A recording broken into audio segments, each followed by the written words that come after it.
Citra merasakan ketakutan yang sesungguhnya saat menatap lembaran kosong. Padahal, ia bukan seorang penulis maupun jurnalis. Besok, ia akan memulai kehidupan baru dan pekerjaan baru dengan fasilitas tinggal di rumah majikan.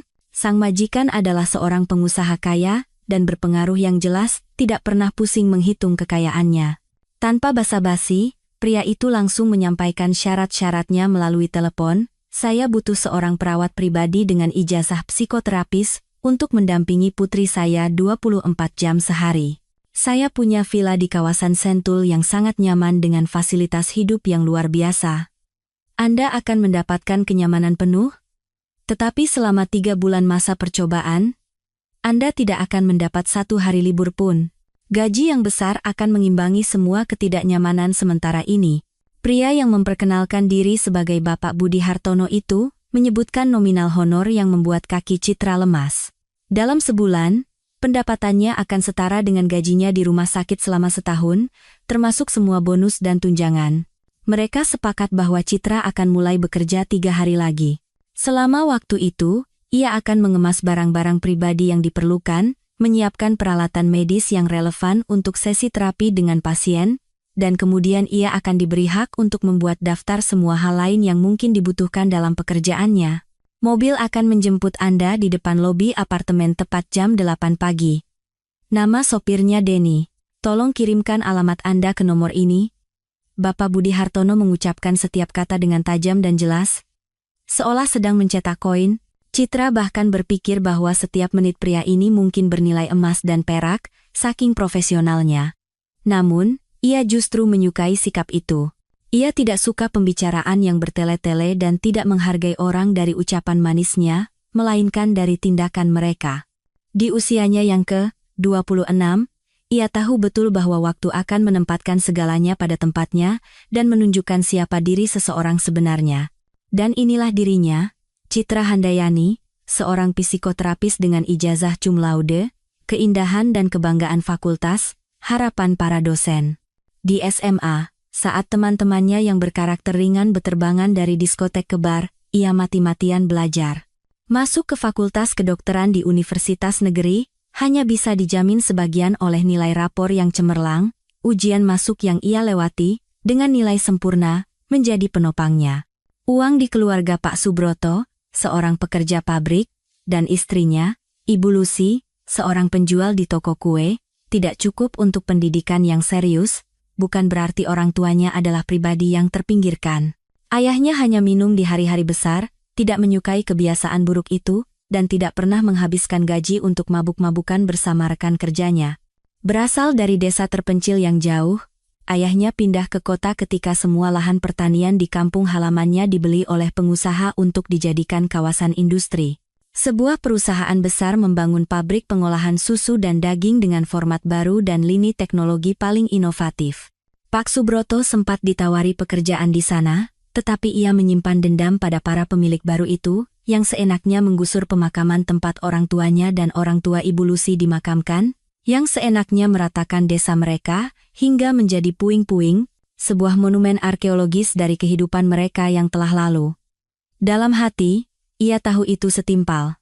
Penduduk desa mereka sudah terjerumus dalam alkohol karena tidak ada pekerjaan, semua orang berbondong-bondong pindah ke kota.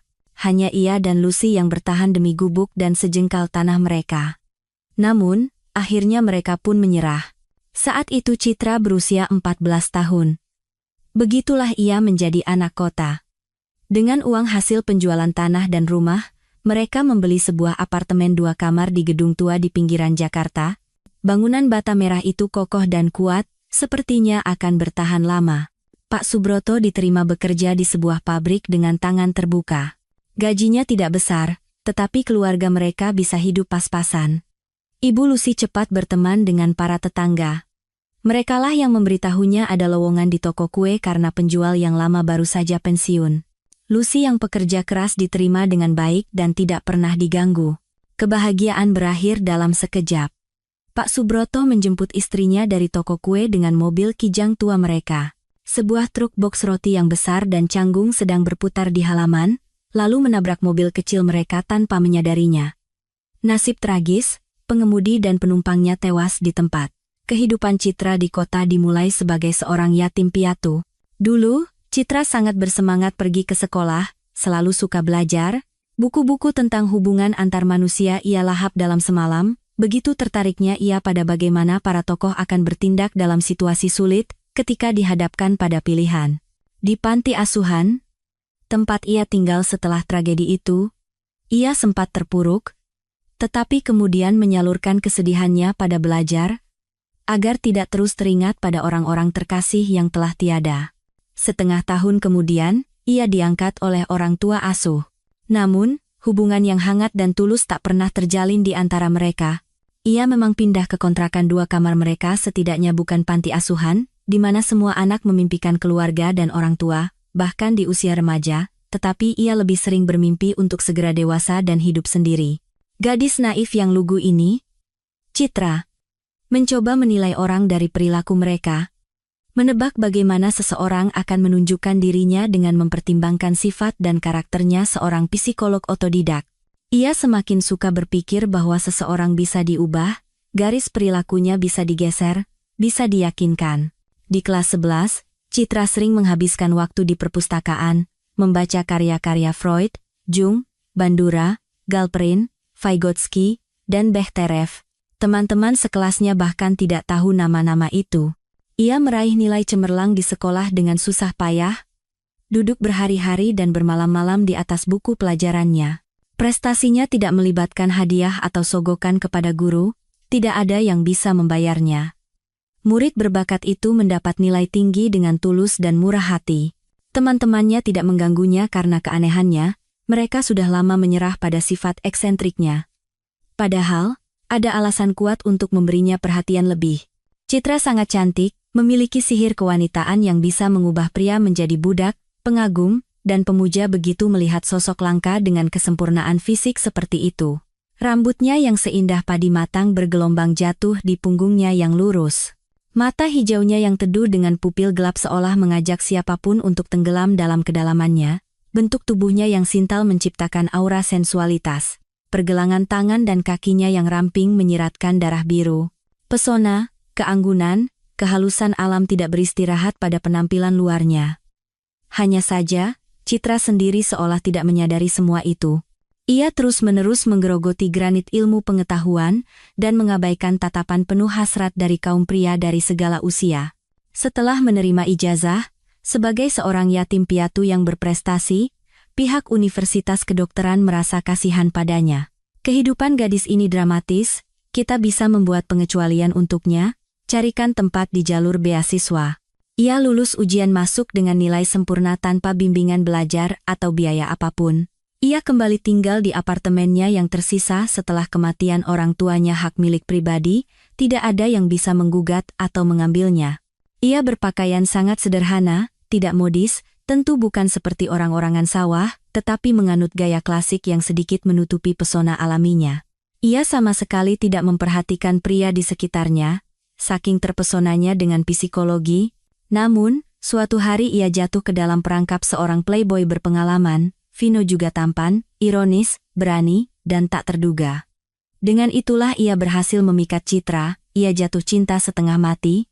Ketika diajak mampir untuk segelas anggur, ia menyambutnya dengan antusias, sadar betul apa yang akan terjadi selanjutnya. Hanya saja, jiwa pria itu busuk. Vino meniduri Citra karena taruhan dengan teman-temannya dari kalangan atas yang pernah mencoba mendekati gadis itu, tetapi ditolak mentah-mentah. "Dengar, anak manja," katanya pada temannya saat itu, "aku akan menaklukkan gadis ini tanpa banyak keributan. Setelah itu, jalanmu akan mulus, paham bocah? Jangan ajari aku," balas anak orang penting itu. "Kalau kau bisa membuatnya takluk padaku, aku akan memberimu 10 juta rupiah." Maka, Vino berusaha sekuat tenaga. Citra menyadari tipu muslihat itu pada pertemuan berikutnya setelah malam panas mereka. Kekasihnya yang berapi-api itu tiba-tiba menjadi sedingin es. Citra tidak pingsan, ia menganggap ketertarikannya pada Vino yang tampan itu sebagai ulah hormon. Namun, honor untuk si tampan yang terlalu percaya diri itu tak pernah ia dapatkan. Citra menarik kesimpulan yang mendalam untuk dirinya sendiri, ia tidak akan membiarkan pria manapun mendekatinya lagi. Minum kopi dan kue di kafe terdekat di antara jam kuliah?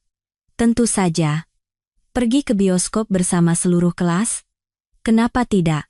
Tetapi upaya lain yang menyerupai pendekatan romantis ia hentikan sejak awal.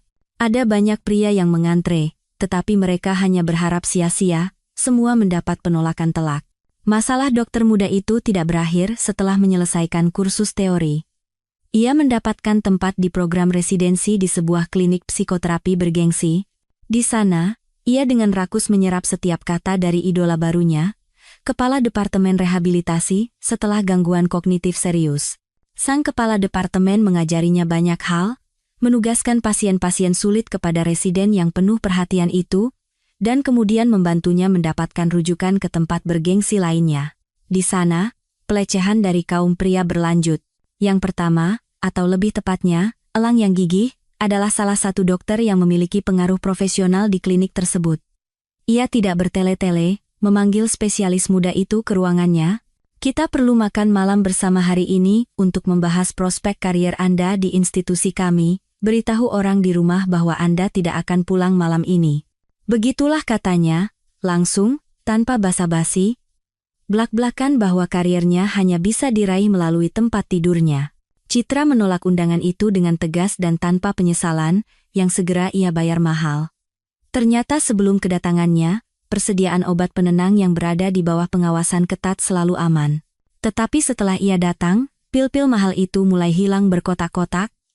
Keterlibatan atau ketidakterlibatannya dalam pencurian itu tidak diselidiki. Ia segera ditunjukkan pintu keluar, diancam dengan penyelidikan yang akan berujung pada daftar hitam dalam profesinya.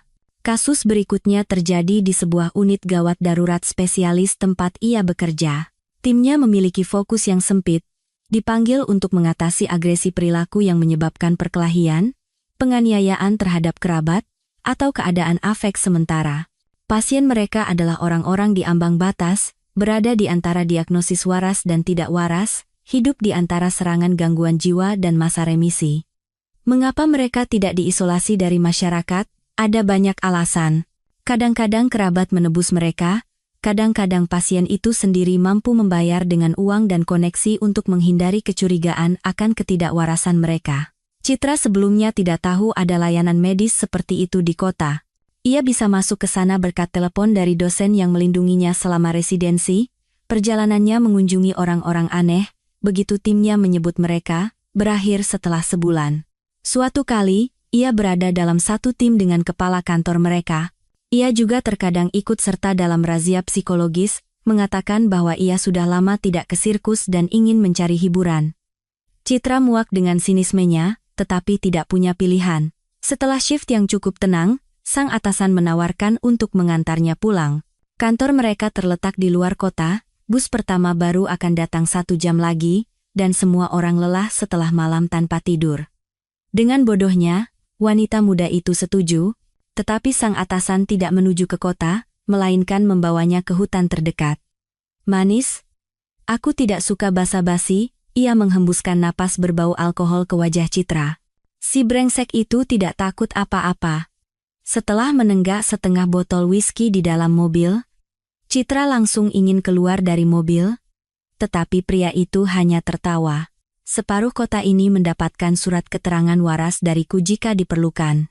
Aku tidak takut pada polisi atau petugas lalu lintas. Ia sendiri tidak bisa menjelaskan dari mana datangnya kekuatan untuk menampar pria itu dengan keras. Kepala pria itu tersentak, ia menatap rekannya dengan heran. Jadi kau jual mahal, ya? Baiklah, jalan kaki sana dari sini. 11 kilometer ke kota.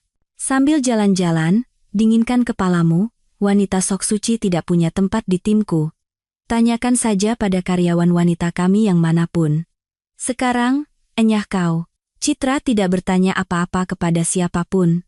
Pada shift berikutnya, ia menulis surat pengunduran diri dan pergi. Lagi-lagi tanpa praktik, lagi-lagi tanpa pekerjaan. Ia menganggur di rumah selama 1,5 bulan. Tidak ada satu klinik pun yang mau menerimanya, bahkan sebagai perawat. Desas-desus tentang reputasinya yang buruk telah menyebar di dunia medis. Bagaimana menafsirkannya? Setiap orang memutuskan sendiri. Psikoterapis Citra Handayani, yang sangat paham tentang berbagai jenis agresi, tahu betul fenomena barat yang disebut pelecehan, tetapi ia tidak pernah menyangka akan menjadi korbannya sendiri. Ia belum tahu bagaimana, sebagai pemilik kecantikan feminin yang mencolok, membangun penghalang dari gangguan menjijikan yang secara kasar melanggar ruang pribadinya. Hal ini harus ia pikirkan matang-matang untuk masa depan. Telepon dari Bapak Budi Hartono yang datang sehari yang lalu, mengakhiri serangkaian kegagalan panjang. Ia tidak hanya akan mengambil pekerjaan ini, ia akan mendapatkannya jika perlu. Mengapa ia merasa begitu takut sekaligus bersemangat pada saat yang sama, ia sendiri tidak bisa menjelaskannya. Apa yang hari esok siapkan untukku? Ia bersenandung dengan suara berat, lalu bertanya lagi, apakah aku akan jatuh tertusuk panah? Kemudian ia tertawa terbahak-bahak untuk menekan kekhawatiran yang mengganggu itu jauh ke dalam. Lowongan itu tidak biasa. Perawat pribadi untuk seorang gadis yang menderita penyakit darah mematikan, ditambah lagi dengan sindrom Asperger. Sindrom ini tidak begitu dikenal oleh orang awam yang jauh dari istilah medis. Singkatnya, pengaruhnya pada pasien dapat digambarkan sebagai ketidakmampuan, ketidakmungkinan, atau ketidaksediaan untuk berkomunikasi dengan dunia luar, hidup dalam dunia kecil. Mereka sendiri yang jarang sekali dimasuki orang asing, di masyarakat. Orang-orang seperti itu disebut autis. Riwayat calon pasien Citra diperparah oleh penyakit darah autoimun yang serius. Di dalam tubuh korban yang malang itu, sel-sel saling menyerang, menghancurkan jaringan yang mereka temui di medan perang. Saat ini, kondisi pasien dinilai sedang, dengan remisi yang berkepanjangan yang memberi ayahnya kesempatan untuk berada di sisi gadis tercintanya lebih lama. Berapa lama lagi penyakit licik ini akan berperilaku baik, mungkin hanya Tuhan di surga yang tahu. Para dokter hanya bisa mengangkat tangan dengan simpatik, Bapak Budi, kami melakukan semua yang kami bisa, tetapi hanya keajaiban yang bisa menolong gadis itu. Kita hidup di dunia nyata dengan hukum alam yang kejam, dan berkuasa atas semua makhluk hidup di planet ini. Semua itu sudah saya dengar ribuan kali, jawab sang ayah yang berduka. Apa saran Anda? Bagaimana saya bisa mencerahkan hidupnya jika ia tidak bereaksi terhadap apapun, acuh tak acuh, tidak aktif, pendiam, dan sunyi? Saya tidak pernah melihatnya tersenyum. 16 tahun dalam ketidakpastian yang konstan, ini bisa membuat orang gila. Spesialis terkemuka dalam gangguan spektrum autistik yang duduk di kursi di seberang Bapak Budi Hartono berpikir sejenak, lalu berkata, saya punya seorang dokter. Karier profesionalnya tidak begitu mulus, ia tidak pernah bertahan lama di satu institusi medis pun. Dan saya tidak bisa mendapatkan alasan dari kegagalan yang terus-menerus ini darinya. Ia adalah salah satu murid paling cerdas di angkatan saya, menunjukkan harapan besar, bersemangat untuk membantu orang-orang yang kurang beruntung, mengikuti semua metode dan inovasi terbaru di bidang kami. Tapi di klinik, ia kempes seperti balon. Sayangnya, saya tidak bisa mengawasi setiap mahasiswa cemerlang saya. Saya memberinya beberapa rekomendasi, tetapi tidak berhasil. Baru-baru ini, kami tidak sengaja bertemu di toko kue tempat saya membeli kue untuk ulang tahun istri saya. Kami bertukar kontak kalau ada informasi tentang lowongan di suatu tempat di klinik binaan kami, undanglah gadis ini, ia menjalani residensi di rumah sakit saya. Saya bisa menjaminnya, hampir seperti menjamin diri saya sendiri. Bapak Budi Hartono menimbang semua pro dan kontra dalam benaknya, dan memutuskan bahwa ia tidak akan rugi apa-apa. Perawat-perawat sebelumnya tidak berhasil menangani Kania. Mungkin gadis muda ini bisa melakukan sesuatu. Penghuni di rumah besarnya tidak sedikit. Juru masak kesayangannya, Bibi Lastri, yang telah bekerja padanya selama 30 tahun, putranya, Bagus, seorang tukang kebun dan asisten Bibi Lastri untuk urusan rumah tangga, seorang pelayan dengan nama eksotis, Gabriela. Pasti ada tempat untuk Citra Handayani yang belum dikenal ini. Ada 4 kamar tamu yang kosong. Ia harus memberi perintah yang sesuai kepada Gabi begitu ia memanggil pelayan itu dalam hati. Eksperimen musim panas yang akan mengubah seluruh hidup mereka telah dimulai. Citra memutuskan untuk memulai perubahan radikal dalam hidupnya dari penampilannya. Ia perlu menciptakan citra kerja baru yang semaksimal mungkin menyembunyikan kecantikan alaminya. Ia tidak mau anugerah dari surga ini, yang ia anggap berlebihan, dan tidak pantas lagi-lagi mengganggunya bekerja dengan tenang. Dari lemari pakaiannya yang tidak terlalu besar, ia memilih celana longgar, rok gombrong berwarna gelap, sweater oversized, blus model longgar, serta sepatu datar dan bot. beberapa piyama lucu dengan gambar kelinci di padang rumput. Citra menyukai pakaian dalam yang elegan dari Renda dan Sutra, tetapi tidak ada yang akan melihatnya di balik pakaian longgarnya. Butuh sedikit usaha dengan rambutnya. Rambutnya tidak mau dikepang menjadi sanggul cepol di kepalanya. Kacamata dengan lensa netral melengkapi penampilannya. Ia pernah membelinya untuk pesta kostum di universitas, dan sekarang berguna lagi. Puas dengan penampilannya, Citra memasukkan amunisi penyamarannya ke dalam tas besar, dan dengan lebih senang hati mulai mengumpulkan buku-buku khusus. Saat pasiennya beristirahat, ia akan mempelajari lebih detail tentang autisme sekali lagi. Pengobatan tidak boleh dimulai sembarangan, segala sesuatu membutuhkan pendekatan yang sadar dan rasional. Pukul 8 pagi, seperti yang dijanjikan oleh Bapak Budi Hartono, seorang pria muda yang ramah membunyikan bel apartemen Citra. "Selamat pagi, saya Denny. Mari saya bawakan barang-barang Anda ke mobil. Bos meminta Anda untuk memeriksa semuanya dengan teliti agar tidak ada yang tertinggal. Anda tidak akan bisa keluar selama 3 bulan. Kata-kata itu terasa begitu hangat dan menenangkan bagi Citra, sehingga ia langsung berpikir, kita akan cocok. Aku akan melakukan semua yang kubisa untuk itu. Perjalanan ke rumah barunya memakan waktu lebih dari 3 jam tanpa macet. Stasiun kereta terdekat sekitar 2 kilometer dari sini. Seolah membaca pertanyaan tanpa suara Citra, Denny berkata, "Ada 6 mobil di garasi, 2 sopir, apapun yang perlu dibeli dan diantar, Anda bisa menugaskannya pada saya." Citra dengan penasaran memandangi lingkungan sekitar rumah yang megah namun sangat menawan itu. Warnanya krem lembut dengan elemen dekorasi coklat yang orisinal di fasad, balkon, dan teras besar. Bangunan itu dikelilingi oleh area taman. Di kejauhan, terlihat kolam renang besar yang saat ini ditutupi oleh semacam bahan pelindung. Jalan setapak yang rata dilapisi ubin yang rapi dan bersih, hamparan pohon-pohon pinus, salah satu jalan setapak dibingkai oleh pohon beringin, dan taman mawar yang dibungkus plastik. Di sisi lain rumah, ada beberapa bangunan Haziaistwinie yang menyerupai rumah kaca kecil. Di mana-mana ada semak belukar yang hijau bahkan di musim gugur yang sudah larut ini, dengan daun-daun kecil berwarna zamrud. Di teras, barisan penyambut telah berjejer. "Selamat datang di rumah kami," kata seorang wanita tinggi dan tegas dengan rambut merah menyala. "Nama saya Lastri, panggil saja Bibi Lastri. Saya pengurus rumah tangga di sini." Wanita itu tersenyum dengan senyum lebar dan ramah, lalu mengulurkan tangannya yang besar, lembut, dan hangat kepada Citra. "Pria dengan garu ini adalah putra saya, Bagus. Dia bisa melakukan apa saja, tetapi kebun adalah kesayangannya. Itu wilayah kekuasaannya," lanjut Bibi Lastri. "Dengan Denny, Anda sudah kenalan. Sopir kedua namanya Sergei. Tinggal pelayan kami, Gabriela, ibunya berdarah Spanyol, jadi namanya dari sana." Dua mata coklat besar milik seorang gadis dengan lekuk tubuh yang terlalu ditonjolkan oleh seragamnya menatap Citra dengan tajam. Wow, hanya itu yang sempat dipikirkan Citra, ketika seorang pria tua yang tinggi dengan penampilan terhormat muncul di ambang pintu. Di masa lalu, ia pasti akan menyapanya dengan yang mulia atau setidaknya yang terhormat. Mata abu-abu yang tajam, rambut beruban yang dipotong pendek, postur agung, bahu lebar, suara yang merdu. "Ibu Citra Handayani, saya Budi Hartono. Sekarang Gabriela akan menunjukkan kamar Anda, memberi tur keliling rumah dan halaman. Silakan beristirahat. Jadwal makan akan diberitahukan oleh Bibi Lastri. 2 jam lagi, saya tunggu Anda di ruang kerja saya untuk berbincang.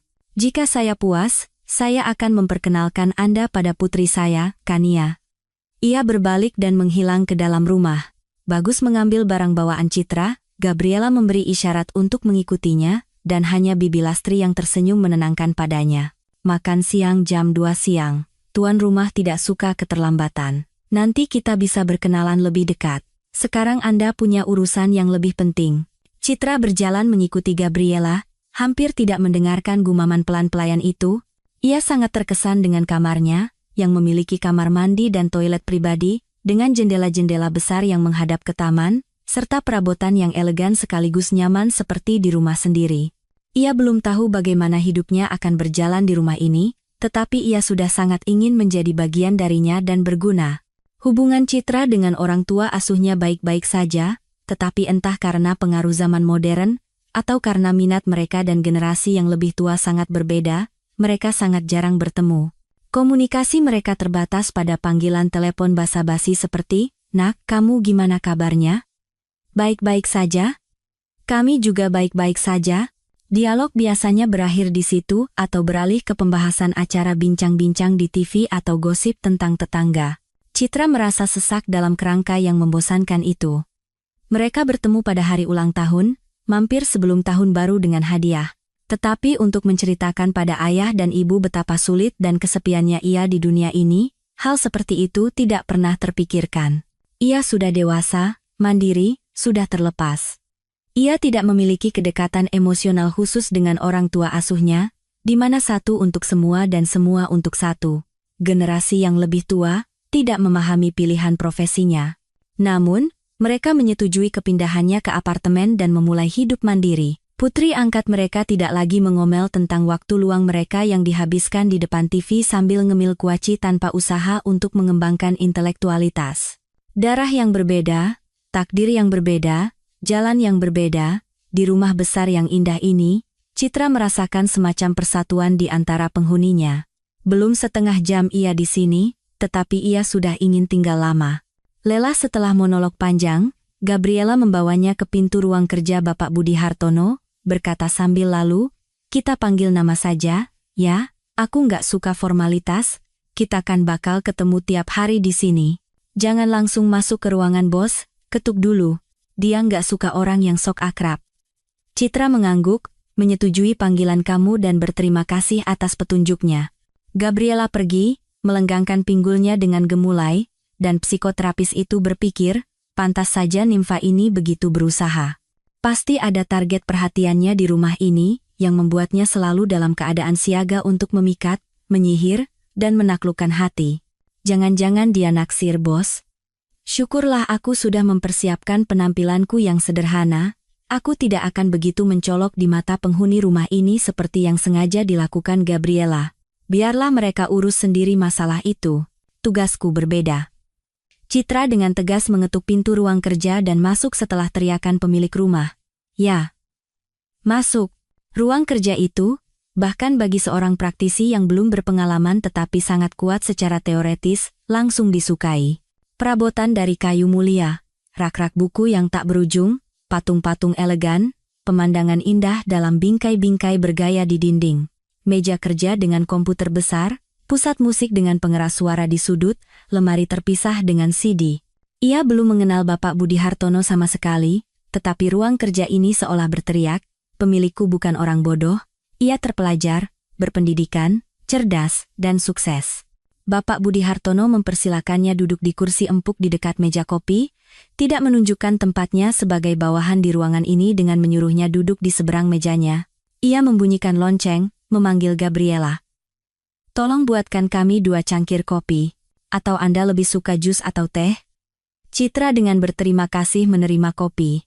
Pagi itu ia begitu gugup sehingga tidak sarapan di rumah, dan sekarang ia takut perutnya yang pengkhianat akan membongkar rahasianya dengan berbunyi keras di saat yang tidak tepat. Ia beruntung.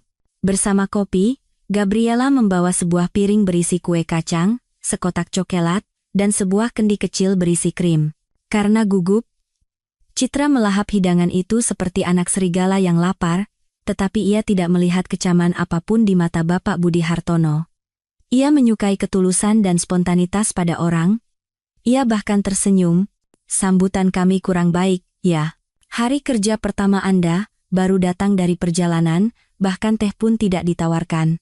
Citra dengan mulut penuh mencoba mengatakan bahwa semuanya baik-baik saja, lalu tersenyum tak berdaya, menyeka remah-remah di bibirnya dan mengunyah sisa kue dengan seksama.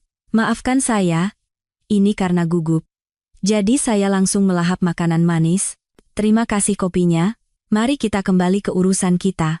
Bapak Budi Hartono tidak akan pernah mengaku, baik kepada rekan bisnisnya maupun kepada wanita muda ini, bahwa ia suka melakukan tes dengan cara kuno.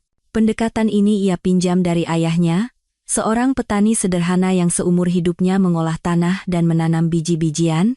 Ayahnya, sayangnya, sudah tidak bisa bekerja lagi. 5 tahun lalu, Budi membeli sebuah rumah di desa sebelah, tempat orang tuanya sekarang menghabiskan sisa hidup mereka. Generasi tua itu menolak mentah-mentah untuk pindah ke Istana Budi, dengan alasan bahwa tanah di kebun mereka lebih dekat dan menarik daripada taman di tanah milik putranya. Setelah menempatkan seorang pembantu rumah tangga yang baik hati untuk mereka, sang putra berhenti membujuk mereka untuk tinggal bersama. Sekarang mereka hanya saling mengunjungi dan berkumpul pada hari libur keluarga. Tetapi nasihat ayahnya, bahwa setiap pekerja harus diberi makan yang enak terlebih dahulu, dilihat bagaimana ia makan, baru kemudian ditarik kesimpulan, ia ingat betul, jika seseorang makan dengan tulus, tanpa dibuat-buat dan rasa malu yang palsu, ia akan menjadi pekerja yang baik.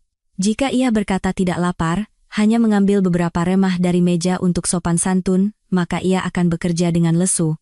Setiap perekrut profesional akan tertawa terbahak-bahak mendengar metode seleksi seperti itu, tetapi Bapak Budi Hartono dari pengalamannya sendiri sudah lama yakin, metode itu berhasil. Setelah memberikan nampan dengan cangkir kosong kepada Gabriela, Bos Citra memulai pembicaraan. Kandidatur Anda direkomendasikan oleh seorang profesor yang terkadang mengonsultasikan putri saya. Sebelum Anda memulai tugas Anda, saya ingin menceritakan secara singkat latar belakang kami. Bukan sebagai orang asing yang belum saya kenal, tetapi sebagai seorang dokter, seorang psikoterapis. Kania adalah anak bungsu kami. Istri saya meninggal seminggu setelah kelahirannya, jantungnya tidak kuat. Saya punya anak laki-laki yang lebih tua, Rama. Dia tinggal dan bekerja di Eropa, di cabang kami di Praha. Dia jarang ke sini. Rama lahir ketika saya dan istri saya masih sangat muda. Sekarang usianya 33 tahun. Pernikahan kami yang didasari cinta yang besar, saat masih mahasiswa ternyata sangat kuat. Kami hidup rukun, hanya satu hal yang membuat istri saya sedih, setelah kelahiran Rama yang gagah, ia mengalami serangkaian keguguran. Istri saya sangat mendambakan anak kedua, seorang perempuan. Bahkan namanya sudah ia siapkan, untuk menghormati ibunya yang sangat ia sayangi. Pada usia 44 tahun, istri saya hamil lagi. Ia sangat bahagia, tetapi para dokter khawatir. Pemeriksaan rutin yang dijalani semua calon ibu menunjukkan aritmia serius. Jantungnya tidak mampu menahan beban ganda, mulai ada masalah dengan pembuluh darah. Dokter khawatir janin tidak mendapatkan nutrisi yang cukup. Sementara istri saya, yang hampir sepanjang waktu terbaring di rumah sakit, hanya menatap saya dengan memohon dan meminta, jangan biarkan para dokter itu menggugurkan kehamilan ini. Aku akan menjaga diriku, mengikuti semua anjuran mereka. Aku harus mengandung bayi ini. Semangatnya semakin besar setelah USG menunjukkan bahwa ia mengandung seorang anak perempuan. Istri saya menjadi benar-benar terobsesi dengan gagasan bahwa ini adalah anugerah terakhir dari surga. Istri saya dengan gagah berani menanggung 9 bulan penantian yang menyiksa, serangkaian prosedur dan suntikan yang tak berkesudahan, dan intervensi bedah berupa operasi caesar. Pukulan telak baginya adalah vonis dari ahli neonatologi. Mereka langsung mencurigai adanya kelainan pada bayi perempuan itu. Pemeriksaan mendetail menunjukkan bahwa ia mewarisi penyakit darah genetik yang sangat langka, diturunkan melalui garis perempuan. Orang dengan penyakit ini tidak hidup lama, paling lama 10,15 tahun. Kabar itu menghancurkan istri saya, mengacaukan segalanya di jantungnya yang sudah sakit. Serangan aritmia mulai berulang dengan keganasan yang menakutkan. Ia tidak pernah kembali ke rumah dari rumah sakit. Kania diperbolehkan pulang setelah 2 bulan pengamatan yang cermat. Awalnya saya putus asa, marah pada si kecil karena telah merenggut wanita yang saya cintai, meninggalkan saya sendirian di dunia ini. Rama saat itu, berusia 17 tahun. Sampai sekarang saya masih takjub, bahwa ia sudah begitu bijaksana dan dewasa saat itu. Ia meyakinkan saya bahwa semua itu sudah ditakdirkan, bahwa ia juga kehilangan ibu, tetapi itu adalah hidupnya, mimpinya, dan pilihannya. Anda tidak akan percaya, tetapi dialah yang bersama pengasuh merawat si kecil. Ia cepat belajar mengganti popok dan memberinya susu formula khusus. Pukulan kedua datang, ketika para dokter segera menyadari bahwa Kania berbeda, tidak seperti anak-anak lain. Penyakit genetiknya saat itu belum menunjukkan gejala apapun, sebaliknya, ia membuat kami gila karena sama sekali tidak bereaksi terhadap kehadiran kami, baik pada usia 6 bulan, 1 tahun, maupun setelahnya. Bayangkan, seorang anak makan, tidur, tetapi tidak bereaksi terhadap kami, terhadap banyak mainan berwarna-warni di sekelilingnya. Wajahnya seperti topeng beku, tanpa ekspresi, tanpa gerakan. Bagaimana Anda meletakkannya, begitu pula ia akan diam. Terkadang, ia akan diam dalam waktu yang cukup lama. Gadis itu tumbuh cantik, bahkan sangat manis. Mata besar, rambut ikal terang, tangan dan kaki yang montok, tetapi ia berperilaku seperti boneka. Beberapa waktu kemudian, ia didiagnosis sindrom Asperger atau autisme. Dokter meyakinkan bahwa jenis gangguan spektrum autistik ini menjanjikan prospek, fungsi tubuh akan berkembang sebagian, tetapi tidak sepenuhnya. Saya membawanya ke Eropa. Di sana, para dokter berhasil melakukan keajaiban. Mereka menghilangkan gangguan tidur, menyesuaikan pola makan, dan mengajari gadis itu untuk sedikit bereaksi terhadap apa yang terjadi. Saya kembali dari Jerman hampir bahagia. Kania mulai mengenali orang-orang di rumah, mengoceh sesuatu dalam bahasa yang tidak dikenal, terkadang mencoba mengekspresikan sesuatu dengan gerakan. Hanya saja, ia masih belum belajar tersenyum. Di jalan, ia menoleh pada suara bising saat berjalan-jalan, di perjalanan ke laut, ia menarik kakinya ketika saya dan Rama mencoba memandikannya. Beberapa waktu kemudian, saya mengirim Rama untuk belajar di Inggris. Untungnya, seolah sebagai imbalan atas kemalangan saya, bisnis saya tumbuh dan berkembang pesat, mendatangkan pendapatan baru bagi saya. Rumah ini kami bangun bersama istri saya. Itu adalah idenya untuk tinggal jauh dari hiruk-pikuk kota, di pedesaan yang menenangkan. Pria itu menghentikan ceritanya sejenak. Terlihat jelas bahwa cerita itu membangkitkan kenangan lama dalam dirinya. Ia melirik jam dan sedikit terkejut. Tinggal 15 menit lagi sebelum makan siang. Sisanya akan Anda ketahui seiring berjalannya pekerjaan. Saya hanya akan menambahkan yang utama, penyakit autoimun itu, seperti hidra yang lapar, tiba-tiba mengangkat kepalanya ketika Kania memasuki masa pubertas. Perkembangannya selalu terlambat dibandingkan teman-temannya, jadi ini terjadi sekitar 2 tahun lalu, pada usia 14 tahun. Prestasi para dokter sebelumnya mulai memudar dengan cepat.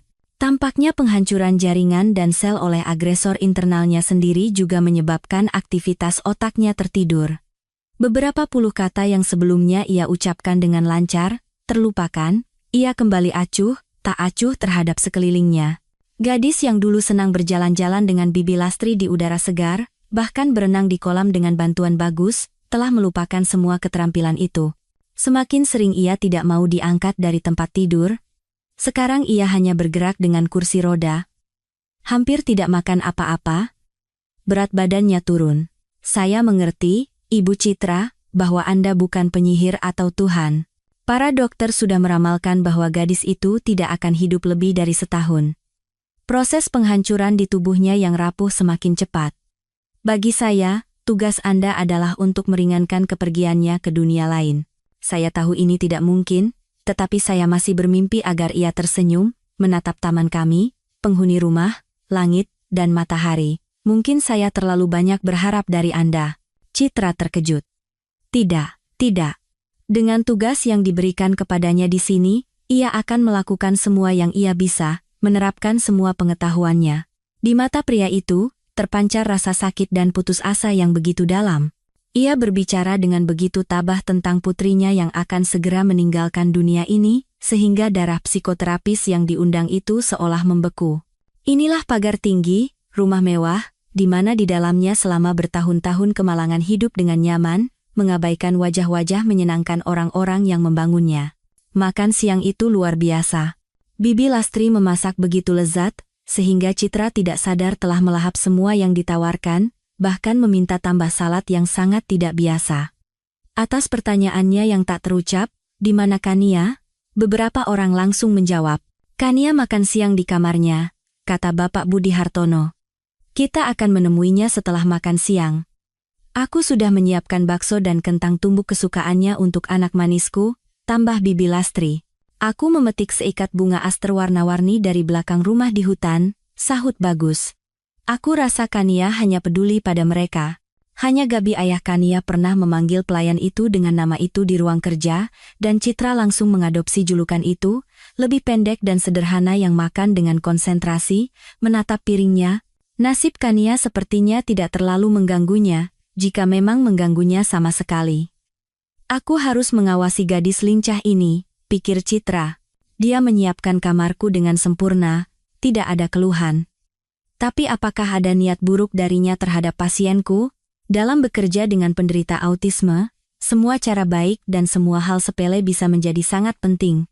Setelah kata-kata itu, semua orang di meja kembali sibuk dengan kue manis dan kompot, dan Citra berpikir dalam hati, di tengah pikiran sedihnya, suasananya menyenangkan di sini.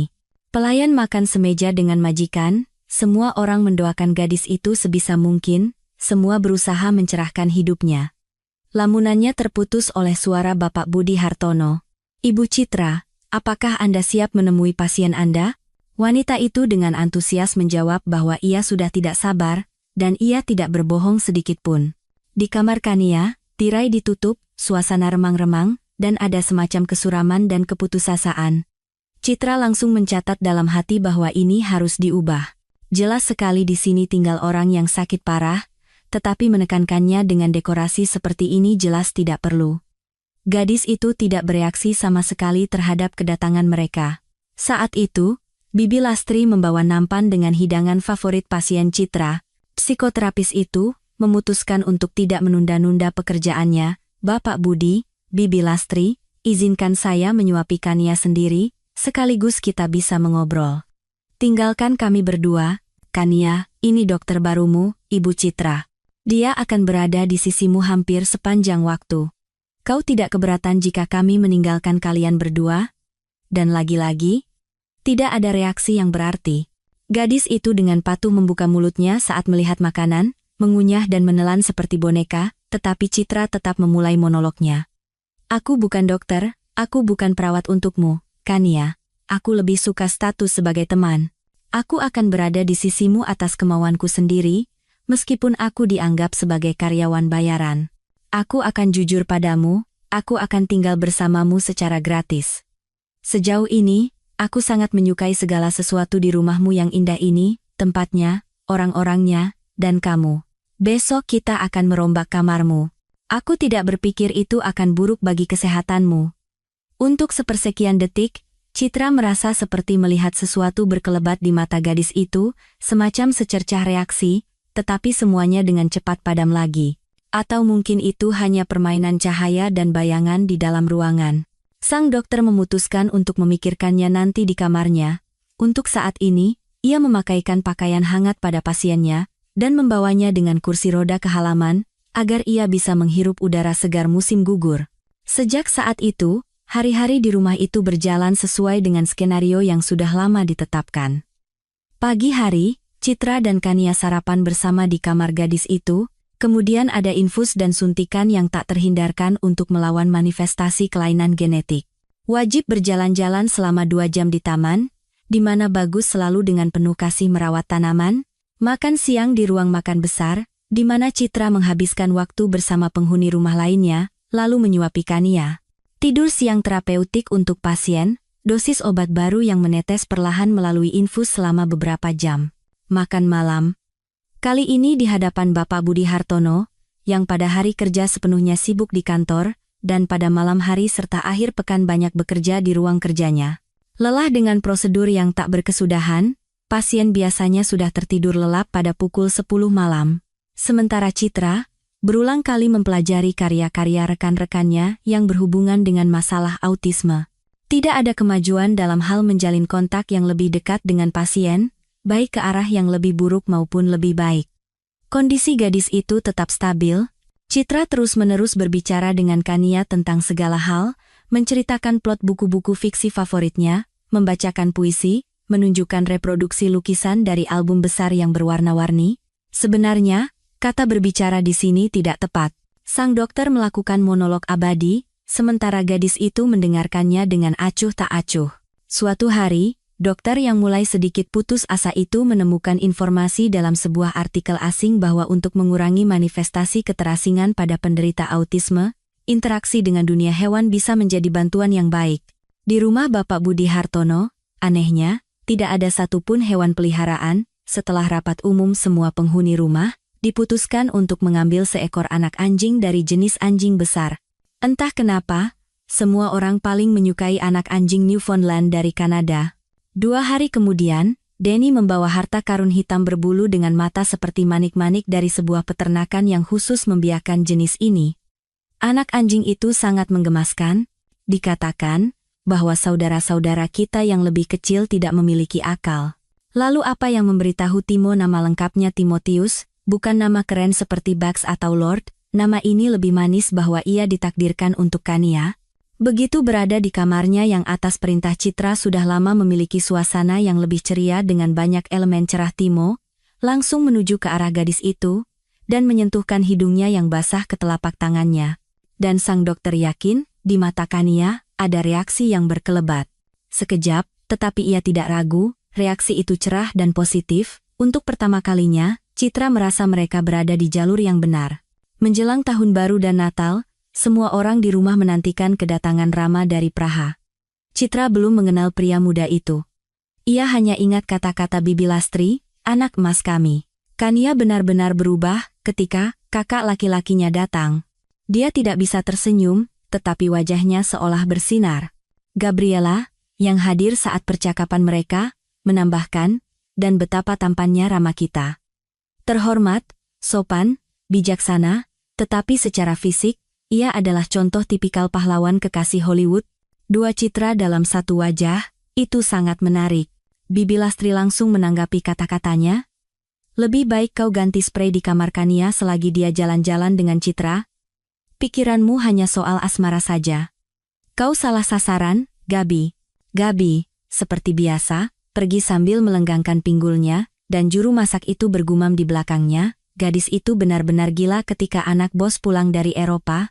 Dia terus menggodanya, tetapi Rama memandangnya seolah dia tidak ada. Dia pernah punya tunangan, tetapi wanita itu selingkuh saat dia mencari uang di Ceko. Mereka putus, meskipun wanita tak tahu malu itu datang memohon-mohon di sini, menangis terseduh-seduh, nyaris menjambak rambutnya sendiri karena putus asa telah kehilangan pria kaya. Tidak ada yang berhasil. Rama sama sekali tidak percaya lagi padanya, tidak bisa memaafkannya karena berselingkuh dengan pria lain. Sambil menghela napas sedih, Bibi Lastri tiba-tiba menawarkan, nanti malam mampir ke kamarku, kita minum teh. Aku akan menceritakan kisahku, bagaimana Bapak Budi Hartono menyelamatkanku dari musibah, dan mengapa sejak saat itu aku menjulukinya malaikat kebaikan. Saat berjalan-jalan, Citra membahas topik mendidik penghuni baru dengan bagus. Tidak pantas anjing ras murni hanya bermalas-malasan di halaman. Tukang kebun itu pernah mengaku bahwa memiliki anjing adalah impian lamanya. Ia dengan sabar menanggung semua kenakalan Timo, bahkan memaafkannya karena menabrak semak mawar yang terbungkus plastik saat berlari. Citra sekali lagi merasa bahwa Kania, yang duduk di kursi roda, membuat gerakan ke arah Newfoundland yang nakal itu, tetapi ia tidak buru-buru menyuarakan dugaannya. Harus diamati, dan diamati lagi. Nanti akan terlihat.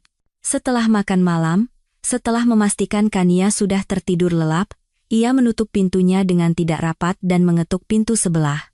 Masuk, aku sudah menunggumu, terdengar suara Bibi Lastri yang berambut merah. Aku sudah menyeduh teh hijau dengan melisa, ada selai sirsak dengan kacang.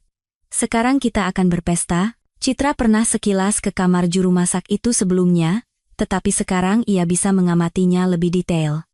Keanggunan dan kenyamanan yang sama, dibumbui dengan barang-barang pribadi yang berharga bagi Bibi Lastri.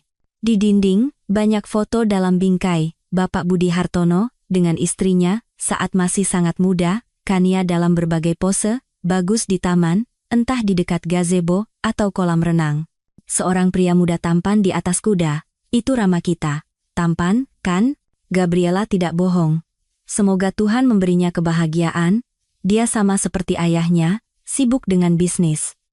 Sudah waktunya dia punya anak sendiri, tapi dia terus-terusan di luar negeri. Aku tahu dia bukan biarawan, tapi semua pacarnya yang angin-anginan itu bukan yang dia butuhkan untuk menikah. Dia akan menjadi ayah yang luar biasa. Lihat saja betapa dia menyayangi Kania. Bibi Lastri menyantap sesendok lagi selai sirsak berwarna kuning kehijauan yang bening itu dan memulai kisahnya. Setelah lulus SMA, 35 tahun yang lalu, aku belajar teknologi pangan di sebuah institut di Bandung, bukan sekolah kuliner biasa. Aku bermimpi menjadi seorang chef, yang bisa mendapatkan bintang Michelin karena keahlian memasakku, tidak terwujud. Penyebabnya adalah penampilanku yang kurang menarik, tinggi hampir 190 cm, ukuran sepatu 42, tubuh gemuk, rambut merah tembaga, gerakan kaku, dan selera buruk dalam berpakaian. Tentu saja, juru masak tidak dipilih berdasarkan penampilan, tetapi perwakilan HRD di semua kafe dan restoran tempat aku mencoba melamar setelah lulus selalu menolakku dengan berbagai alasan. Hanya di satu restoran bergengsi, seorang wanita di bagian personalia berkata jujur, pengunjung kami sering mengundang koki ke ruangan jika mereka menyukai masakannya. Anda tidak bisa menjadi wajah dari tempat kami. Tempat Anda lebih cocok di kantin sirkus. Aku mengatakan ini dengan keras, bukan karena aku suka jujur pada orang yang aku rekrut, tapi lebih baik begini daripada dengan malu-malu memalingkan muka. Akhirnya, suatu hari perjalananku mencari kerja membuahkan hasil. Aku diterima di sebuah rumah makan Padang kecil, Ratu Minang. Pemiliknya, seorang pria Minang kecil dan botak dengan jari-jari bengkok dan kaki bengkok. Ia bahkan sempat menghancurkan mitos dalam diriku bahwa pria Kaukasia selalu tampan, berambut keriting, bermata hitam, dan pemberani. Playboy ini berkata tanpa basa-basi, istriku punya masalah kewanitaan, tidak bisa tidur denganku. Aku ini pria, butuh penyaluran. Kau akan bekerja di dapur dan menemaniku beberapa kali seminggu. Kalau kerjamu bagus, aku akan mengangkatmu jadi kepala koki, dan mungkin nanti jadi chef utama. Awalnya aku terkejut dengan kata-katanya, bilang akan kupikirkan, lalu aku merenung, kuliah 6 tahun, sebelumnya 2 tahun jadi asisten koki di kantin. Sebentar lagi umurku 26 tahun, dan aku masih perawan. Tidak ada yang antre untukku, tidak ada yang pernah menatapku dengan tatapan pria yang penuh hasrat. 2 hari kemudian, dengan wajah memerah, aku bilang setuju dengan semua syaratnya. Pemilik Ratu Minang itu menatapku tajam, mengundangku ke ruang belakang. Di sanalah aku belajar dasar-dasar cinta, di antara peti-peti sayuran, bumbu, dan kotak-kotak bir yang kemudian disajikan seolah-olah itu tuak, menyedihkan, tapi ya sudahlah. Hubungan fisik singkat itu berlangsung selama 1,5 tahun. Lalu aku hamil. Mengetahui berita itu, kekasihku tidak basa-basi, langsung memecatku. Ia terus mengomel agar aku tidak banyak bicara, istrinya tidak boleh tahu. Dia punya 3 anak dewasa, kalau mereka lihat siapa yang dia kencani, mereka akan menertawakannya. Dia memberiku pesangon 3 bulan gaji dan cuci tangan. Aku tidak langsung memberitahunya bahwa aku akan punya anak. Aku terus menundanya. Punya firasat berita ini tidak akan berakhir baik, dengan tubuhku yang gemuk, perutku baru terlihat pada bulan ke-6 atau ke-7, tepat sebelum cuti melahirkan resmi. Aku terdampar di jalanan. Uang sewa kontrakan habis 2 minggu sebelum Bagus lahir. Kerabatku hanya seorang bibi di desa terpencil, bahkan aku tidak tahu seberapa dekat hubungan kami. Ayahku tidak pernah aku lihat seumur hidup, ibuku menjadi pecandu alkohol saat aku berusia 20 tahun. Awalnya dia jadi gelandangan, lalu menghilang tanpa jejak. Tapi aku tidak pernah ragu sedetik pun, bayi ini harus lahir. Aku sendirian di dunia ini, setidaknya nanti akan ada darah dagingku sendiri. Pemilik kontrakanku tidak bisa dibilang baik hati, tapi dia kasihan padaku. Dia menunggu sampai aku melahirkan dan keluar dari rumah sakit, memberiku waktu sebulan lagi gratis, lalu anak-anaknya datang untuk tinggal bersamanya, mereka tidak punya tempat tinggal. Jadi dia menyuruhku pergi. Aku dan bayiku yang baru sebulan menjadi gelandangan.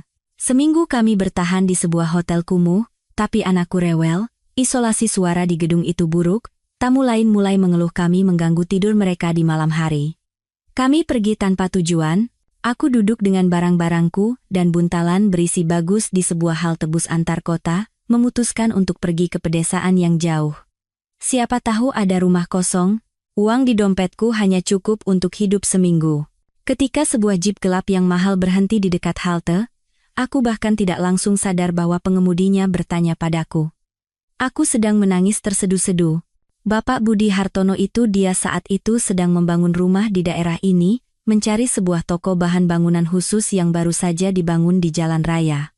Aku memberitahunya alamatnya, kenapa tidak? Tapi dia tidak langsung pergi. Belakangan dia bercerita bahwa mataku seperti anjing yang dipukuli, dan di dalamnya ada keputusasaan yang tak terbatas sehingga dia tidak tahan untuk bertanya, "Ibu, Kenapa Anda duduk di tengah angin dengan bayi? Perlu tumpangan? Saya bisa antar, meskipun arahnya berbeda.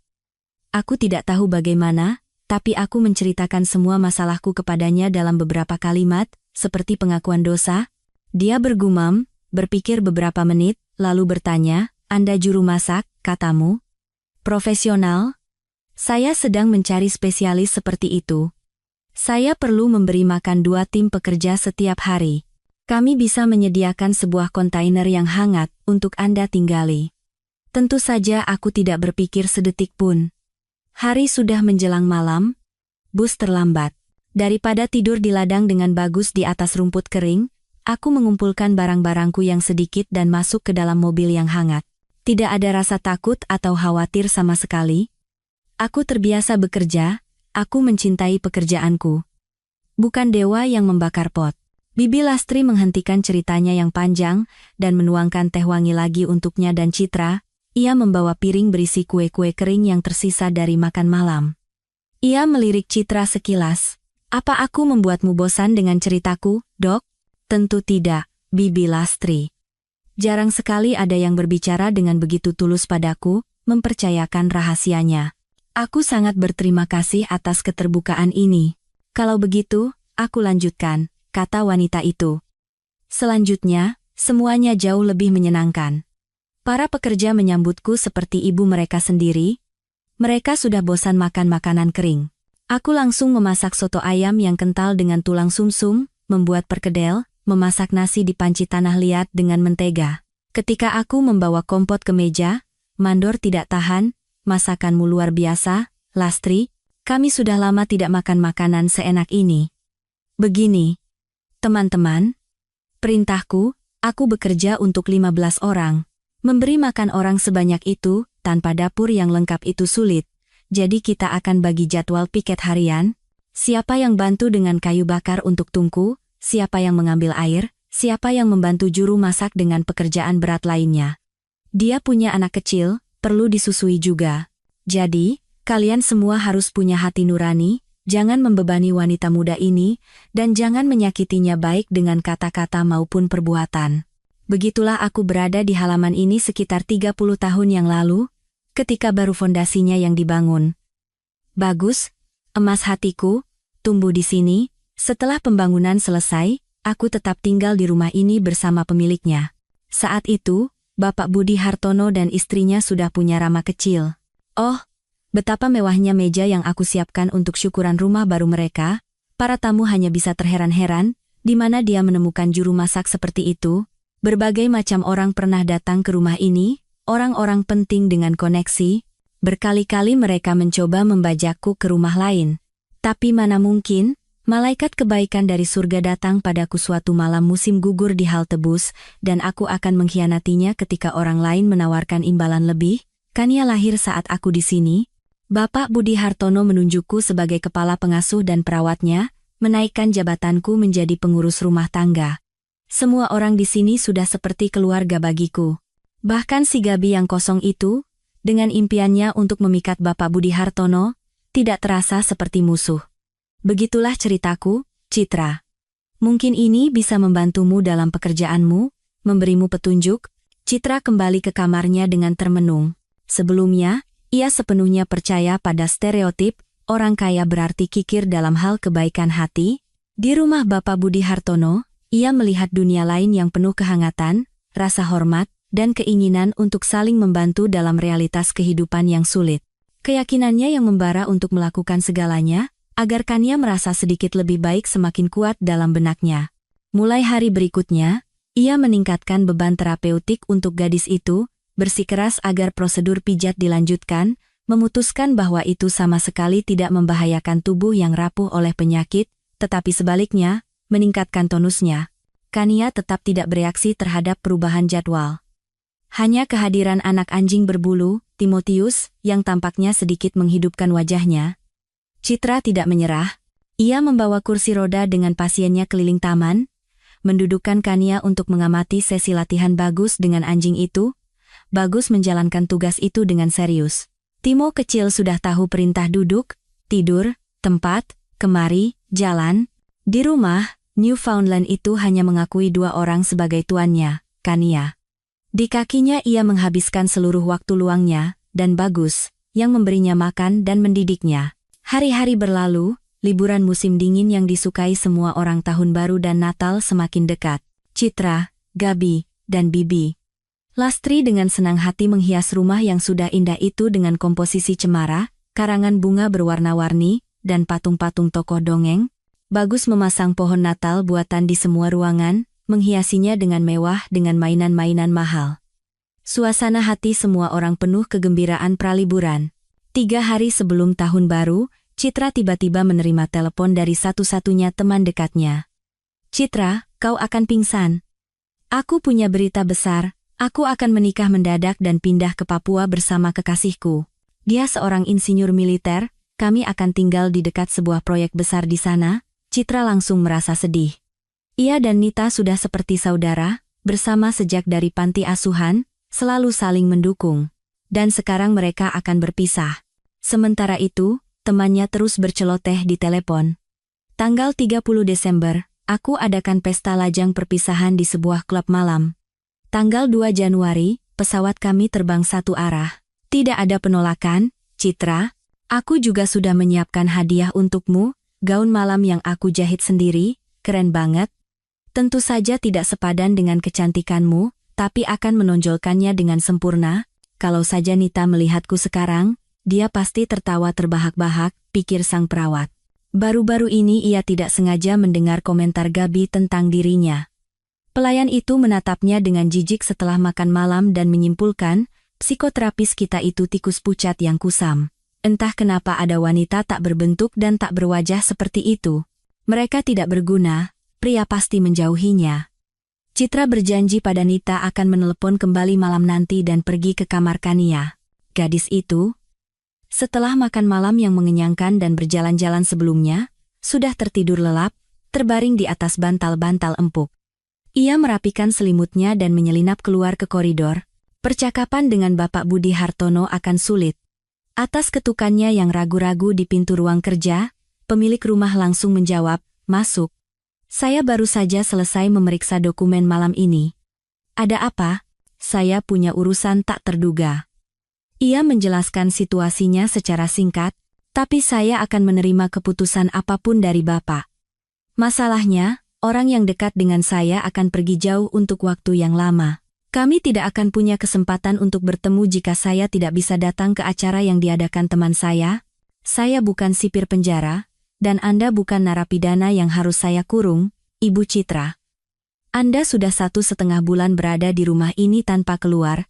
Kondisi Kania, jika tidak cemerlang, setidaknya tidak menunjukkan tanda-tanda memburuk.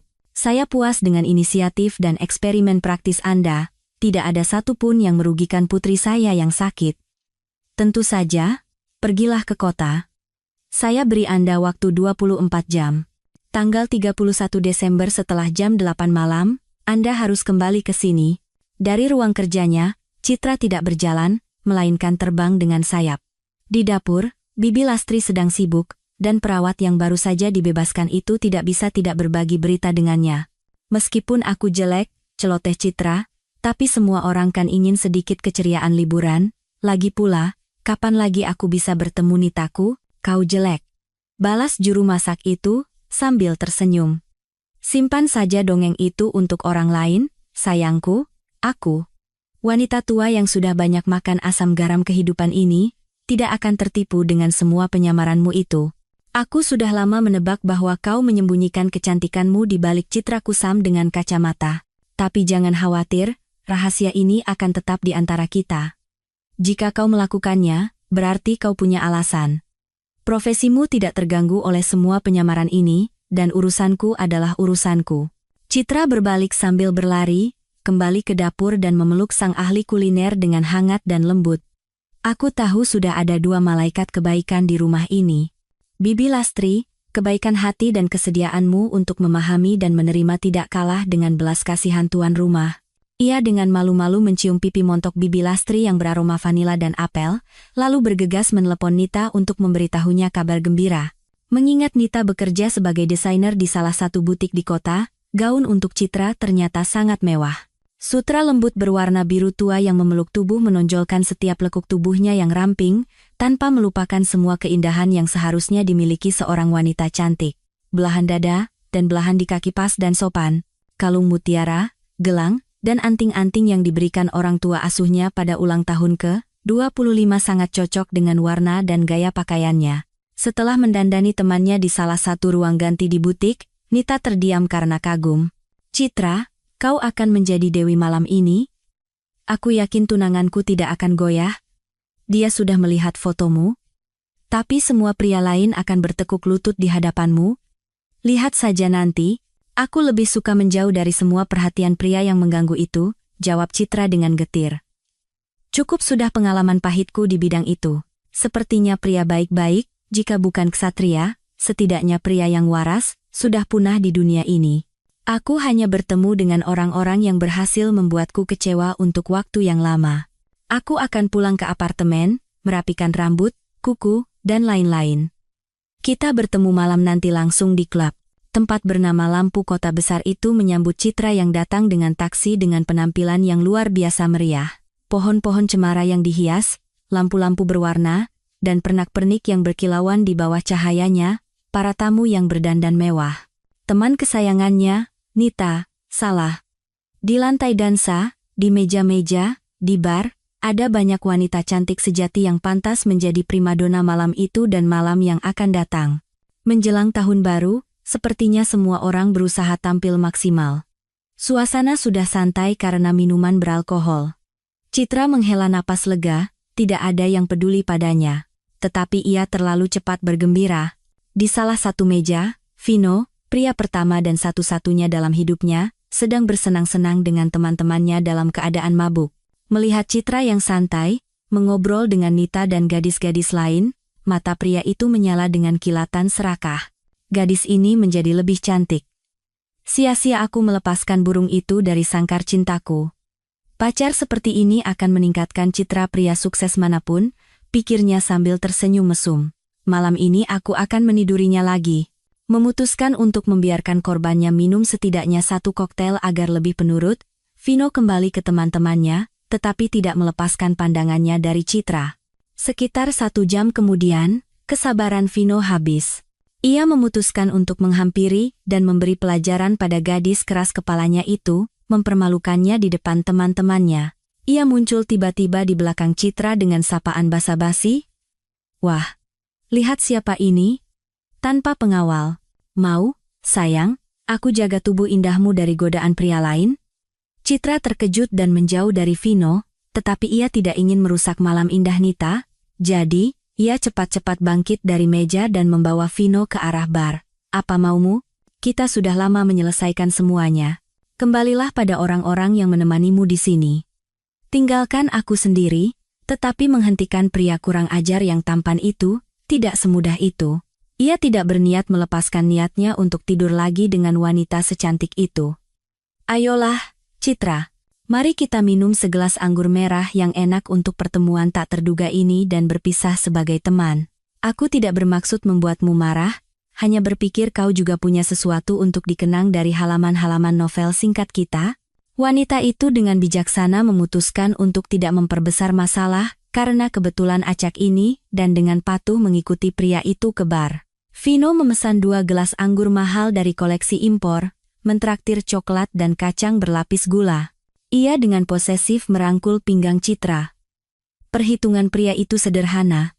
Sekarang kenalan lamanya akan mabuk dan menjadi lebih penurut, tetapi ia salah. Citra menenggak habis segelas anggur tanpa merasakan rasanya, dan menatap mata mantan kekasihnya dengan berani. Sekarang aku bebas darimu. Ritual selesai. Vino tidak terbiasa dengan perilaku seperti itu, dari seorang wanita. Tidak pernah ada yang menolaknya. Jadi, ia mulai berbisik di telinganya, sayangku, kencan pratahun baru kita belum berakhir, jangan harap. Sekarang aku akan menyewa ruang pribadi dan kau akan bersikap lembut padaku, aku ingat semuanya, pesonaku. Mulai lagi, pikir Citra dengan kesal. Kenapa jika ada pria di dekatku, semua keinginannya selalu bermuara pada satu hal. Ia menoleh ke sekeliling dengan tak berdaya. Di dekatnya tidak ada siapa-siapa kecuali seorang pria muda yang dengan tenang minum whisky di bar. Mata mereka bertemu, dan entah apa yang dibaca orang asing itu, tetapi ia dengan santai turun dari kursi bar dan mendekati mereka. Wanita ini bersamaku, aku hanya pergi sebentar dari meja, dan Anda, anak muda, langsung memanfaatkan ketidakhadiranku. Mata Vino membelalak karena terkejut. Kau ini siapa, sok jagoan, dari mana kau muncul? Selanjutnya, Citra hanya bisa mengingatnya seperti mimpi buruk. Pria yang datang menolongnya mengangkat Vino dari lantai seperti bulu ringan dan memberinya tamparan keras. Pria mabuk yang pemarah itu tidak menyerah. Sebelum mundur dari medan perang, ia mengambil gelas anggur merahnya yang belum habis dan menyiramkannya langsung ke gaun Citra. Noda merah marun besar langsung menyebar. Wanita itu memucat, kasatria tak terduganya itu meraih tangannya dan menariknya ke toilet. Di sepanjang jalan, ia mengatakan sesuatu tentang perlunya segera mencuci kain itu agar tidak meninggalkan bekas. Citra sama sekali tidak memikirkan hal itu, belum pernah ada yang membelanya seumur hidupnya. Tiba-tiba, dalam suatu dorongan, ia memeluk leher pria itu, menariknya ke pintu keluar klub, hanya berhenti sejenak di dekat penitipan mantel untuk mengambil mantelnya. Aku bawa mobil, gumam sang penyelamat yang kebingungan di sepanjang jalan. Aku ada janji di sini dengan teman lama, tapi dia terlambat. Tetapi Citra tidak mendengarkannya. Seolah dalam mimpi, ia menariknya di sepanjang jalan yang dingin menuju taksi yang baru saja menurunkan penumpang. Ia tidak peduli dengan kesopanan, dengan gaun yang rusak, dengan kebingungan teman seperjalanannya yang dengan patuh mengikutinya. Di kepalanya hanya ada satu pikiran, syukurlah aku suka memakai pakaian dalam sutra yang mahal. Tidak akan memalukan. Di apartemennya, tempat ia membawa ksatria acaknya dari klub, ia menerkam pria itu seperti harimau betina, seperti kucing lapar di musim kawin. Dan pria itu tidak melawan, semua yang terjadi di antara mereka seperti berada di taman surga. Tubuh bernyanyi, jiwa bersukacita, pikiran menari-nari. Aku lelah menjadi orang yang sopan dan baik-baik. Biarlah ini hanya untuk satu kali, aku bahkan tidak tahu namanya, meskipun kekasih acakku ini jelas tampan dan tidak bodoh. Dalam hal terakhir, entah kenapa ia yakin, meskipun mereka tidak mengucapkan sepatah kata pun. Menjelang pagi, mereka tertidur bersamaan, tanpa melepaskan pelukan, tetapi Citra bangun sendirian. Selain tempat tidur yang kusut dan bantal yang masih beraroma parfum pria yang luar biasa, tidak ada lagi yang mengingatkan pada malam yang telah berlalu di apartemennya. Ia membuat kopi, mengambil simpanan uangnya dari kotak sepatu untuk membeli hadiah tahun baru untuk semua orang di rumah Bapak Budi Hartono. Ia sudah mulai menganggap semua orang itu seperti keluarga. Dan malam itu, apa boleh buat, sudah berakhir. Semua keajaiban tahun baru suatu saat akan berakhir. Sinterklas yang telah menyelamatkannya dari Vino, yang menjijikan juga telah menghilang. Sayang sekali ia bahkan tidak sempat memberi sarapan pada orang asing itu. Memang, di kulkasnya kosong melompong, bahkan sepotong roti pun tidak ada, tapi ia bisa membuat panekuk yang lezat. Tepung, gula, vanili, susu ada di freezer, sebatang mentega beku. Tapi sudahlah, ia harus kembali ke tugasnya. Citra kembali ke kostum penyamarannya sebagai gadis lugu yang jelek, mengemasi tasnya, dan menelepon Denny. Sopir Bapak Budi Hartono berjanji akan mengantarnya ke toko untuk membeli hadiah, dan Uspet kembali ke rumah tepat waktu. Citra tiba-tiba berpikir bahwa pria yang bersamanya malam ajaib itu juga seorang malaikat kebaikan dan perlindungan, setidaknya untuknya secara pribadi. Suasana hatinya campur aduk, kesedihan karena perpisahan dan sesuatu yang tidak terwujud, dan kegembiraan karena dalam hidupnya yang cukup hambar terjadi kembang api seperti itu. Di rumah Bapak Budi Hartono, ia dan Denny tiba tepat pukul 20.00. Di ambang pintu, Citra ditahan oleh Bagus dan Timo. Tukang kebun itu dengan malu-malu memberinya sebuah buket yang terbuat dari kerucut pinus dengan pita-pita dari hiasan berkilauan. Gabriela muncul di teras, hari ini sepertinya berdandan dengan semua warna pelangi, untuk menyambut malam tahun baru, maskara berwarna, eyeliner di sekeliling mata, eyeshadow, perona pipi, lipstik. Anehnya, penampilan alami Gabriela yang cantik itu bahkan tidak rusak olehnya. Bagus, tebar pesona kemana-mana. Ya? Katanya cinta mati padaku. Perasaanmu sudah layu. Ya? Beralih ke dokter kita, tukang kebun yang biasanya pendiam dan pemalu itu tiba-tiba berani melawan. Aku bahkan belum sempat memberimu hadiah sederhanaku. Tapi jangan sentuh Ibu Citra, jangan berani-beraninya bicara tidak sopan padanya. Kau tidak sebanding dengan kukunya. Gabriela menatap Bagus dengan jijik dan menyahut, diam kau, orang-orangan sawah. Aku menunggumu di sini. Sebentar lagi Tuan Rama akan datang, pria itu bukan tandinganmu. Belajarlah darinya bagaimana pria sejati berpenampilan dan bersikap. Untuk menghentikan monolog yang tidak menyenangkan ini, Citra meraih lengan Bagus dan membawanya ke samping. Jangan dengarkan kata-kata kasarnya, Bagus. Seseorang yang bisa begitu mencintai tanaman dan hewan, ia seolah-olah menjadi perpanjangan dari mereka di bumi ini. Sebagian dari kita menjadi malaikat kebaikan bagi orang lain, menyembuhkan dan menyelamatkan jiwa-jiwa yang tersesat dan malang. Dan sebagian lagi menjadi semacam gembala, pemandu bagi flora dan fauna, melindunginya dari kekejaman manusia, memanfaatkannya untuk kebaikan manusia, bukan untuk merusaknya. Kau adalah salah satu dari malaikat kebaikan bagi alam. Banggalah dengan status istimewa itu, kau pantas mendapatkannya. Citra mencium pipi Bagus yang kebingungan dan menaiki tangga. Di kejauhan terdengar suara mesin mobil yang mendekat, tetapi ia sudah berlari menuju pasiennya. Sebentar lagi semua akan menyambut tahun baru, dan Kania belum siap. Bibi Lastri sibuk dengan meja makan. Di ruang makan yang dihias dengan indah, semuanya berkilau. Meja penuh dengan hidangan dan minuman, semua penghuni rumah mengenakan pakaian meriah. Bahkan Citra mengganti sweter tak berbentuknya dengan blus putih berenda dan rok hitam. Yang tersisa hanyalah sanggul di kepalanya dan kacamata lucu di hidungnya. Bapak Budi Hartono keluar ke meja dengan sweter kasmir lembut dan celana panjang berwarna terang. Di celemek Bibi Lastri, ada pita-pita emas kecil dari hiasan. Gabriela mengenakan gaun ungu yang provokatif dengan belahan dada rendah dan punggung terbuka. Kania duduk tegak di kursinya, mengenakan gaun berwarna ungu muda. Citra telah menata rambutnya, gadis itu terlihat lebih segar. Di kakinya, seperti biasa, berbaring penjaga setia, Timotius. Untuk perayaan itu, Bagus telah memandikannya dengan sampo anjing, bulunya berkilau. Citra sudah sempat membagikan hadiah untuk semua orang. Mainan pohon Natal kecil berbentuk malaikat dengan berbagai pakaian. Jika digoyangkan sedikit, semuanya mengeluarkan bunyi lonceng yang merdu. Mereka mulai duduk di meja pada pukul 10 malam. Masih ada waktu untuk melepas tahun yang lama, berterima kasih atas semua kebaikan dan meminta keburukan dibawa pergi. Bapak Budi Hartono keluar untuk menyusul putranya, dan tak lama kemudian mereka muncul bersama di ruangan. Citra saat itu sedang menyeruput jus jeruk ketika, bersama dengan majikannya, di depan Kania muncul pria yang bersamanya malam itu. Ia bahkan sempat mendengar akhir kalimatnya, "Maaf, Ayah, aku terlambat karena ada urusan tak terduga. Lalu aku harus menjadwal ulang pertemuan bisnis penting yang batal kemarin." Citra tersedak, matanya berkedip ketakutan, dan kemudian, di depan mata semua orang, terjadi keajaiban. Kania menjadi hidup, mengulurkan tangan ke arah kakaknya, lalu menunjuk ke lantai, dan dengan tidak jelas berkata, "Jatuh." Semua orang tercengang, bergegas memeluk dan mencium gadis itu. Di tengah keributan umum, Citra diam-diam menyelinap keluar dari meja, biarkan keluarga itu bersama tanpa dirinya. Tidak ada yang akan menyadari kepergiannya.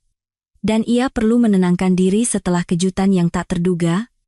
Pria impiannya, tamu malam misteriusnya, dan putra Bapak Budi Hartono adalah orang yang sama. Ia gemetar karena bingung. Di meja, mereka segera menyadari bahwa perawat Kania, dokternya, yang berkatnya peristiwa membahagiakan itu terjadi, telah menghilang. Rama dikirim untuk mencarinya. Ia mengetuk pintu kamar dokter dengan gigih, lalu membukanya sedikit, tetapi di dalam kamar tidak ada apa-apa selain suara air yang mengalir di kamar mandi. Ia berpikir mungkin wanita itu merasa tidak enak badan. Pria itu dengan tegas mendorong pintu kamar mandi. Di depan bak mandi, membungkuk, Citra dengan marah menggosok sehelai kain, air matanya jatuh ke dalam air. Ia menoleh pada suara pintu yang terbuka. Sekarang ia tidak memakai kacamata jeleknya, rambutnya tergerai di punggungnya, dan Rama menangkap sesuatu yang sangat akrab padanya. Kemudian ia mengalihkan pandangannya ke bak mandi, di mana tergeletak sebuah gaun sutra biru tua yang indah. Teka-teki itu terpecahkan. "Kamu?" teriak Rama dengan kaget. "Aku kembali dengan sampanye, makanan, dan buket bunga ke apartemenmu, tapi kosong. Aku hampir gila karena putus asa. Berpikir telah kehilangan peri malamku selamanya. Citra dengan berani melangkah ke dalam pelukan Rama yang terbuka. Persetan dengan semua prinsip, kesopanan, aturan. Pria ini telah membalikkan jiwanya kemarin. Orang-orang di bumi ini bertemu dan saling mengenal dengan cara yang berbeda. Bersamanya, ia merasa baik, sisanya tidak penting. Rama melepaskan gadis itu terlebih dahulu. Cepat pakai sesuatu. Tinggal 5 menit lagi sebelum jam 12 malam, kita masih sempat. Tidak ada waktu untuk penyamaran biasa. Blus dan rok Citra basah kuyup. Dalam hitungan detik, ia mengenakan jeans ketatnya dan sweater putih rajutan tebal. Ia tidak mengikat rambutnya, hanya sedikit menyisirnya. Mereka tiba di meja tepat saat jam berdentang. Gelembung sampahnya menari di gelas. Di meja, semua orang menantikan karya kuliner Bibi Lastri. Bahkan Kania mencoba membuat semacam senyuman di wajahnya. Bapak Budi Hartono tidak bertanya satu pertanyaan pun, hanya melirik bagaimana kedua orang muda itu duduk berdampingan di meja. Bibi Lastri berpikir dalam hati, dengan begini, sebentar lagi akan terdengar suara anak-anak di rumah kita. Bagus tersenyum bahagia sambil mengelus punggung Timo. Gabriela dengan gugup menggigit bibirnya dan mengunyah roti lapis ikan salmon. Kalau begini terus, Bagus juga akan direbut dariku. Sekarang, untuk tetap di rumah ini, aku harus menerima pendekatan tukang kebun itu. Dia pria yang baik, pekerja keras, dan cukup tampan. Malam tahun baru itu benar-benar ajaib dan penuh keajaiban. Seperti seharusnya, setiap orang di meja itu bahagia dengan caranya masing-masing. Liburan musim dingin yang telah lama ditunggu-tunggu berlalu dengan berbagai hiburan dan istirahat. Hanya Citra yang tanpa lelah bekerja dengan Kania untuk mengkonsolidasikan keberhasilan. Pada hari kerja pertama, Bapak Budi Hartono menyadari bahwa ia terlalu santai selama liburan dan memutuskan untuk pulang lebih awal. Dengan langkah pelan di atas karpet lembut, ia mendekati pintu kamar putrinya dan menjadi saksi kemenangan baru Kania. Timo, Ayah, Rama, Lastri, Bagus, Citra, Gabi, Kania dengan patuh mengulang suku kata demi suku kata yang diucapkan Citra. Bapak Budi Hartono bersembunyi di sudut koridor dan menangis. Konsilium yang diadakan oleh guru Citra 10 hari kemudian memberikan kesimpulan yang menggembirakan. Penyakit itu telah menyerah, proses penghancuran sel dan jaringan melambat, periode remisi telah melampaui semua batas yang diketahui ilmu pengetahuan. Bapak Budi Hartono, kan sudah saya bilang, Citra adalah spesialis yang luar biasa. Dalam kasus kita, mengharapkan kesembuhan total sama saja dengan melamun di awang-awang. Tetapi putri Anda menunjukkan kemajuan positif yang nyata dalam kondisi umumnya. Ia mulai menunjukkan reaksi terhadap dunia luar, meskipun lemah, tetapi ia mulai berbicara lagi. Tahu tidak, saya berpikir, jika seorang pasien hidup dikelilingi oleh malaikat kebaikan, seperti yang digambarkan murid saya, ia punya semua kesempatan untuk tinggal lebih lama di bumi ini. Dan Anda akan membuatnya sebahagia mungkin. Saya yakin akan hal itu. Setengah tahun berlalu. Pesawat yang akan terbang pagi hari ke Praha ditunda karena kondisi cuaca. Sepasang muda yang serasi terus-menerus melirik papan elektronik dan satu sama lain. Rama, bagaimana jika aku tidak pergi ke klub malam sialan itu? Kau akan melihatku dalam wujud monster dan tidak akan memperhatikanku, tanya calon ibu dengan perut yang sudah cukup membuncit itu. Sudahlah, jawab pria itu, sambil membetulkan cincin kawin di jarinya, aku akan melihatmu menembus semua pakaian penyamaranmu. Jiwa malaikatmu, kemampuanmu untuk berbuat baik, tidak bisa disembunyikan, aku pasti akan terpikat oleh sihir yang begitu bersinar. Suara monoton dan dingin dari pengeras suara mengumumkan boarding untuk penerbangan mereka. Pasangan itu berpelukan dan perlahan berjalan menuju gerbang keberangkatan. Setelah kita selesaikan semua urusanku di Praha, kau juga bisa melihat kota yang indah ini, dan kita akan segera bergegas kembali ke keluarga kita di rumah. Tahu tidak, sebelum berangkat Kania bilang apa padaku? Rama, Citra, Kania, Timo, tunggu, teka-teki seperti itu, kita tidak bisa mengecewakan mereka semua. Tanpa kita, lingkaran malaikat kebaikan tidak akan lengkap, kan tidak akan lengkap, kan tidak akan lengkap. Kan tidak akan lengkap, kan tidak akan lengkap, kan tidak akan lengkap, kan tidak akan lengkap,